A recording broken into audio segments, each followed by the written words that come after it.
Hello everybody, this is Gregory with How I Lost Over 100 Pounds, and I've kept it off for 30 plus years, where there should be no hesitance in your weight loss and weight maintenance. Today we're going to talk about the do's and don'ts of yogurt. Now before we begin, if you need help with weight loss, contact me through the Clarity FM link found here in the episode notes. Also check out my hundreds of articles and recipes at my website. There's a link in the episode notes. My two podcasts, The Awakened Demand, which is very health related, and the Cinema Rag, both of which you can find on Apple and Spotify. Check out my two books on Amazon, and if you appreciate my content, there's a link for PayPal. So we're continuing the series, kind of the do's and don'ts, or the 101, so to speak, on certain common items. So today we're going to do yogurt.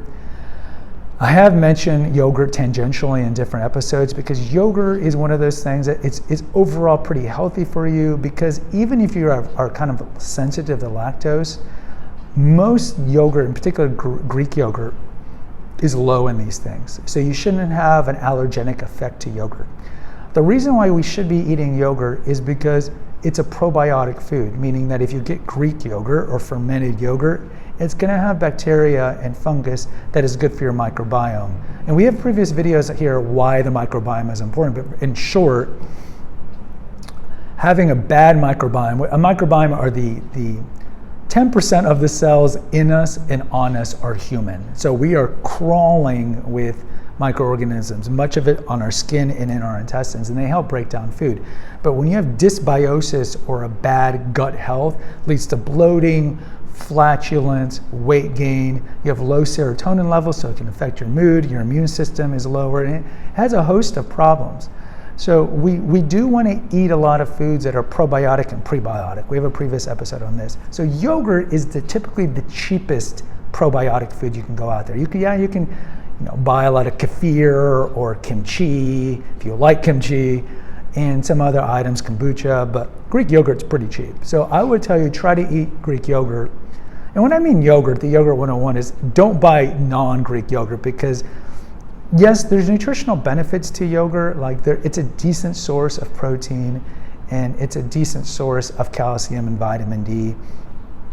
But there's better sources of calcium and vitamin D, like cruciferous vegetables. You never hear that from the milk industry, who tells you the only reason, the best source of milk, the best source of calcium and vitamin D is milk.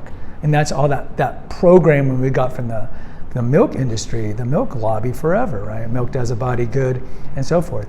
But I would say if you're eating yogurt, it should be fermented or Greek yogurt. So when it comes to Greek yogurt, I would try to incorporate 3 times a week minimum.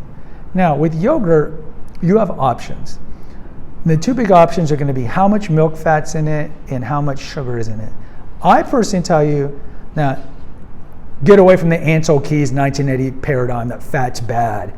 I would tell you, like with milk, to eat full-fat Greek yogurt for a couple reasons. 1, the fat in it's good, and 2, it fills you up more, just like with milk, right? Just like anything, fat fills you up. It's very hard to eat a 32-ounce steak because it's got a lot of fat. So when you're looking at Greek yogurts, I would get the 5%, which is typically the highest one. So if you're looking at Faye or Chobani, the big brands, 5% is the highest. I would get those. So get the higher milk fats, because it's just going to fill you up and also taste better. Now, in terms of sugar content, we've talked about this on secretly sugar-laden superfoods video, that a lot of the Greek yogurts come already flavored. And you know this if you like yogurt, right? It's blueberry flavored, strawberry, and they already come that way. And if you look on the back, a cup of this stuff could be 20 grams of sugar, which is pretty much the same as a soda. So I would tell you, avoid all the flavored Greek yogurts, even vanilla flavored, and I would get plain. When you get plain 5% Greek yogurt, that's really what you're aiming for. And at that point, I'm not telling you to eat it like that. Some people like it plain. I would tell you at that point, you then flavor it the way you want. See, it's just like cooking at home. You're controlling the ingredients. That's what you want to do, is always control the ingredients. When you eat out all the time, you're not controlling the ingredients. When you buy prepared middle aisle food, you're not controlling the ingredients. So here, control the ingredients. What can you do? We have the video on the best fruits. Put in low glycemic fruits. Those are going to be low in sugar and typically high in fiber. So the best here will be the berries, in particular blackberries, raspberries. But you can even do blueberries. And if you like the syrupy part, you get the blueberries ahead of time and smush them, and then whirl them around if you want the yogurt to look purple. But in terms of putting fruit in there, I would go in order: black, rasp, blue. and then strawberries. What else can you put in there? If you want to add more protein and fat, you can do chia seeds. Chia seeds are a great addition to anything, and they don't taste like anything, and they increase the amount of fiber, because with dairy you're not getting any fiber. So I put in a little chia seeds. If you want to really sweeten it, you can put in some honey. I don't typically do honey, but if you're going to do honey, do Manuka honey, which is the better quality honey. I would keep honey out of there. And if you want to get a little texture to it, you can put in chopped nuts. And of course you can do granola, but granola is really kind of high sugar, and I'd probably stay away from that. So I'd probably do like nuts. And certainly there's other things. Some people like to put peanut butter to get more full fat, right? Make it fatty, make it more filling. But I think the key with yogurt is stay away from the sweetened ones, because they put in so much sugar. And that's the key, is get it Greek and keep the sugar content low. And then make it the way you want to make it, but I would tell you keep the fruit flavors low and throw in some nuts to get some good fiber and some chia seeds.